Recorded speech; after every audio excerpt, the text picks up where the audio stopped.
श्रद्धेय बाबा साहब को नमन। सम्मानित मंच, जनसभा में उपस्थित हमारे साथीगण, हमारी बहनें, प्यारे प्यारे बच्चों, आज हम अपने मसीहा की 131वीं जयंती मनाने के लिए यहाँ एकत्र हुए हैं। मुझे शाम को इनविटेशन मिला था, मुझे नहीं पता था कि इतना प्यारा कार्यक्रम होगा आपके यहाँ। बहुत अच्छा परफॉर्मेंस किया बच्चों ने, अच्छा लगा। बहुत सारे वक्ताओं ने हमारे अपने विचार रखे। देखिए, ये जागरण ही तो है जो इतना उन्मुक्त होकर आप लोग कार्यक्रम कर रहे हैं। बाबा साहब के आंदोलन के बाद से 7 दशक का हमारा देखा जाए तो 7 दशक हो गए हम लोगों के, हमारे इस आंदोलन को। हम लोगों ने अपने इस जो हमारे जो चेतना जागी, हमारी जो चेतना बाबा साहब के बाद जो हमारी आई है, मानवर कांशीराम जी के बाद जो हम लोगों में चेतना आई हमारे समाज में, दलित और वंचितों में, उसका रिजल्ट ये है कि आज बाबा साहब हमारे दलितों के जो कहा जाता था पहले, वो सीमाएं टूट गई हैं। अब पूरा समाज स्वीकार करता है, पूरा हिंदुस्तान का हर वर्ग, हर समुदाय उनको स्वीकार कर चुका है। और अब उनकी महत्ता और स्वीकार्यता देश से बाहर विदेशों तक पहुंच रही है। आज के दिन भारत के अलावा दुनिया भर के बहुत सारे देशों में बाबा साहब की जयंती मनाई जा रही है। और सबसे बड़ी बात है, हर राजनीतिक दल अब उनको स्वीकार कर रहा है, उनके गुणगान कर रहा है। ये बहुत बड़ी बात है। हिंदुस्तान का कोई भी महापुरुष ऐसा नहीं है जिसको हर समाज का, हर समुदाय, देश का हर राजनीतिक दल अब स्वीकार करने की स्थिति में है। हमें और आगे बढ़ना है। छोटे छोटे झटके लगते रहते हैं, मैं भी देख रहा था लोगों की भावनाएं। ये झटके तो संभलने के लिए हैं और अपने करेक्शन करने के लिए हैं, अपने आंदोलन को और मजबूत करने के लिए हैं। इनसे टूटना नहीं है, परेशान नहीं होना है। बाबा साहब आपके लिए इतनी अच्छी व्यवस्था करके गए हैं। उन्होंने संविधान में जो मौलिक अधिकार रखे हैं, हमारा 3रा भाग है संविधान का, बच्ची आ रही थी, प्रोटेक्टेड हो, आपको आज़ादी जो है, समता का अधिकार मिला हुआ है, स्वतंत्रता का अधिकार मिला हुआ है, शोषण के विरुद्ध अधिकार मिला हुआ है, धार्मिक स्वतंत्रता का अधिकार मिला हुआ है, आपको सांस्कृतिक स्वतंत्रता का अधिकार मिला हुआ है, रोजगार का अधिकार मिला हुआ है। ये सब मौलिक अधिकार हैं। इनको कोई भी सरकार, कोई भी व्यवस्था ख़त्म नहीं कर सकती। बेसिक स्ट्रक्चर हमारे सुप्रीम कोर्ट ने जो परिभाषित किया है, बेसिक स्ट्रक्चर है संविधान का। पर समय आता है, चीज़ें बदलती हैं। कई बार ऐसा लगता है कि विचलन हो रहा है चीज़ों का, होता भी है, सच भी ये है। लेकिन चीज़ें फिर ठीक होंगी, चीज़ें फिर ठीक होंगी और हमारा आंदोलन और आगे जाएगा। हमें कमज़ोर नहीं होना है, ये यूनाइट होने का मौका है हमें सबको। देखिए, सिर्फ एक जाति या उपजाति के लोग ये सब चीज़ें करें, फंक्शन करें तो वो ठीक है।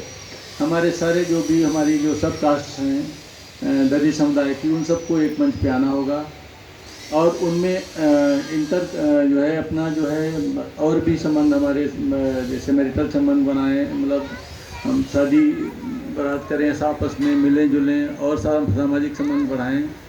मजबूती तभी आएगी, अदरवाइज बिखरने का रिजल्ट आपने अभी कुछ दिन पहले देख लिया। तो ये संगठित होने का टाइम है। पहली बाबा साहब शिक्षा थी कि सब शिक्षित हों, फिर संगठित हों और फिर अपने अधिकारों के लिए संघर्ष करें।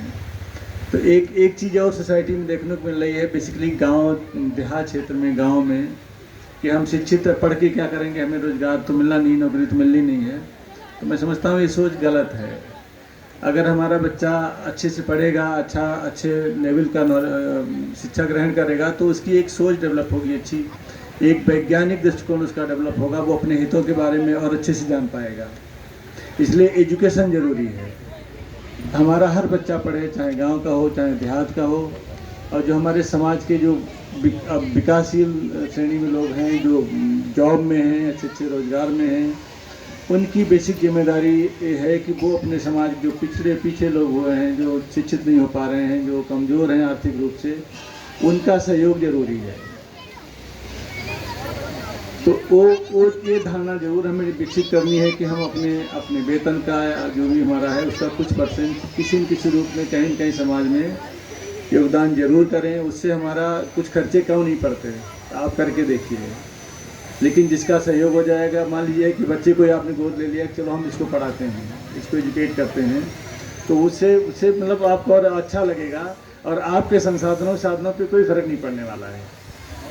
तो ये चीज़ ज़रा हमें आगे ये करना है, सिर्फ वैचारिक लेवल पे नहीं रुकना है। हमें अपने समाज को आगे बढ़ाने के लिए हमें अपने बच्चों को पढ़ाएं और उनको पढ़ने के बहुत सारे फ़ायदे हैं। मैं अभी फिर कह रहा था कि जो हमारी सोच जो है वैज्ञानिक हो जाएगी। हम धार्मिक जो है दुनिया भर के वाहिद नंबर हम लोग ढोते हैं, अभी हमारे वक्ताओं ने कहा।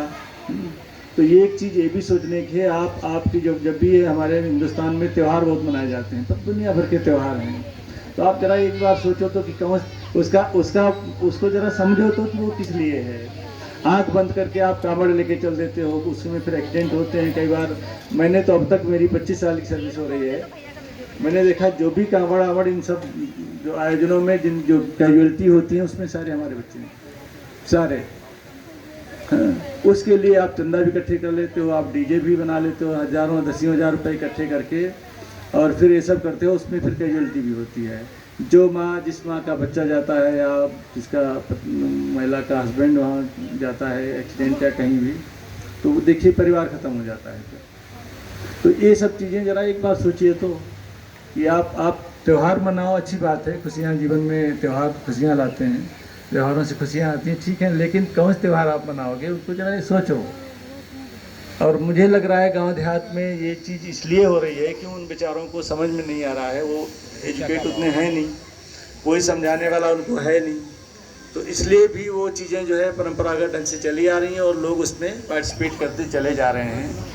ये गलत बात है। नए बच्चों में मैं देख रहा था, सारे बच्चों में जिस तरीके से परफॉर्म कर रहे थे, मैं समझता हूँ उनकी सोच भी वैसी होगी, बनेगी। ये उनके गार्जियन जो मदर फादर हैं वो बधाई के पात्र हैं कि अपने बच्चों को इस तरीके से उन्होंने तैयार किया है। मैं समझता हूँ सभी लोग अपने बच्चों को इस तरीके से तैयार करें, एजुकेट करें, और उनका जो है मेंटल लेवल हमारा एकदम शुद्ध प्रबुद्ध हो, वैज्ञानिक सोच के आधार पे हो। फिर देखिए हमारे समाज को आगे बढ़ने से कोई नहीं रोक सकता है। राजनीतिक परिस्थितियाँ बदलती हैं, मैं फिर वही कहूँगा, उससे निराश नहीं होना है, हताश नहीं होना है, फिर चीज़ें ठीक होंगी। आपके राइट्स प्रोटेक्टेड हैं, उनको कोई कुछ समय के लिए नुकसान पहुंचा सकता है, लेकिन पूरे टाइम के लिए नुकसान पहुंचा दे ऐसा मुमकिन अब नहीं है। बाबा साहब ने आपको इतना मजबूत किया है, आपको बौद्धिक दृष्टि से, आपको शैक्षिक दृष्टि से और इकोनॉमिक जो भी हैं, हम जिस तरीके से जिस रूप में हम विकसित रूप में हैं, वो सब बाबा साहब की हमारे देन है। और उन्होंने अपेक्षा भी की हमारे पढ़े लिखे समाज से, जो विकसित समाज हमारा है, जो आगे बढ़ा हुआ है, जिसे लीडरशिप देनी है, नेतृत्व देना है, उससे ही उन्होंने अपेक्षा की थी कि वो अपने पीछे वालों को सपोर्ट करें, उनको आगे बढ़ाएं। बहुत टाइम आपका ले लिया मैंने, लेकिन मुझे बहुत अच्छा लगा, मुझे बुलाया, इतना अच्छा कार्यक्रम आपने किया।